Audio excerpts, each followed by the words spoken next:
외로운 날들이야 모두 다 안녕 내 맘속에 눈물 들어 이제는 안녕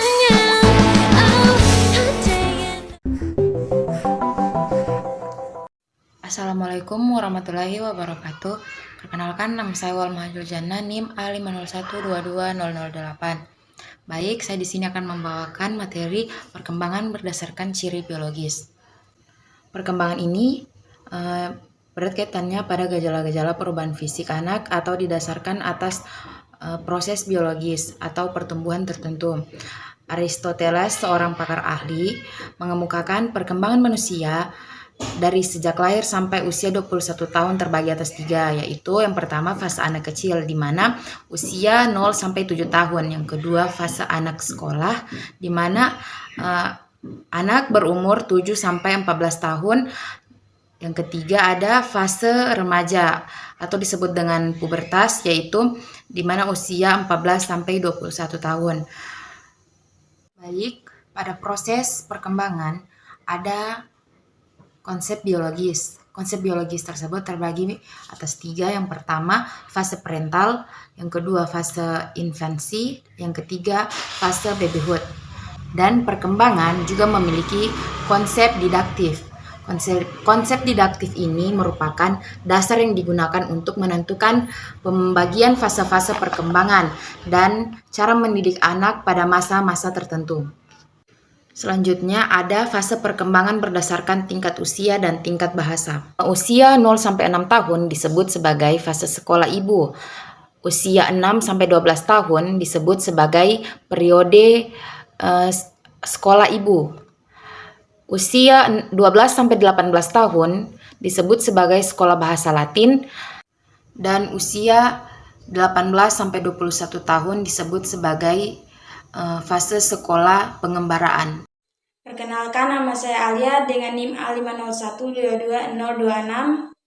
Perkembangan berdasarkan ciri psikologis.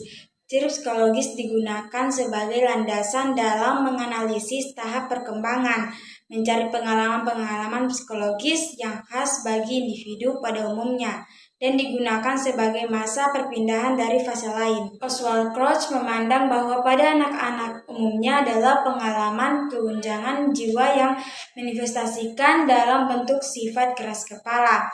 Atas dasar ini, ia membagi fase menjadi 3 fase, di mana fase pertama, fase anak awal, umur 0 sampai 3 tahun. Di fase ini terjadi sifat pertama yang ditandai dengan serba membantah atau menentang orang lain. Kedua, fase keserasian sekolah di umur 3 sampai 13 tahun. Fase ini timbul sifat kedua, yakni di mana anak mulai serba membantah dan menentang orang lain, terutama orang tuanya. Gejala seperti ini merupakan gejala biasa sebagai akibat kesadaran fisiknya. Yang ketiga, fase kematangan umur 13 sampai 21 tahun, yaitu anak mulai menyadari kekurangan dan kelebihannya dan menghadapinya dengan sikap yang sewajarnya. Ia mulai dapat menghargai pendapat orang lain, dapat memberikan toleransi karena ia menyadari bahwa orang lain pun mempunyai hak yang sama.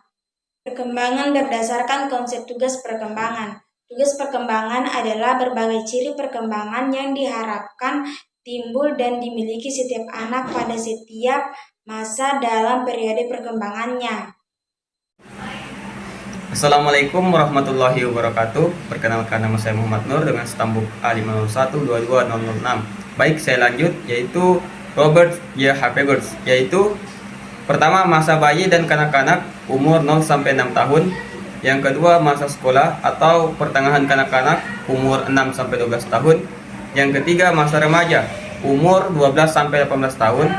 Yang keempat masa awal dewasa yaitu umur 18 sampai 30 tahun.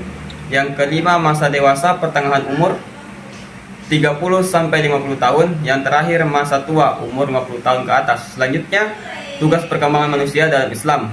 Jadi menurut Havegood, tugas-tugas perkembangan adalah tugas yang muncul pada saat atau sekitar suatu periode tertentu dalam kehidupan individu yang jika berhasil akan menimbulkan rasa-rasa bahagia. Adapun tugas-tugas perkembangan remaja menurut Havegood yaitu yang pertama perkembangan aspek-aspek biologi, Yang kedua, menerima peranan orang dewasa berdasarkan pengaruh kebiasaan masyarakat sendiri. Yang ketiga, mendapatkan kebebasan emosional dari orang tua dan orang dewasa yang lain. Yang keempat, mendapatkan pandangan hidup sendiri. Dan yang terakhir, merealisasi suatu identitas sendiri. Sekian dan terima kasih.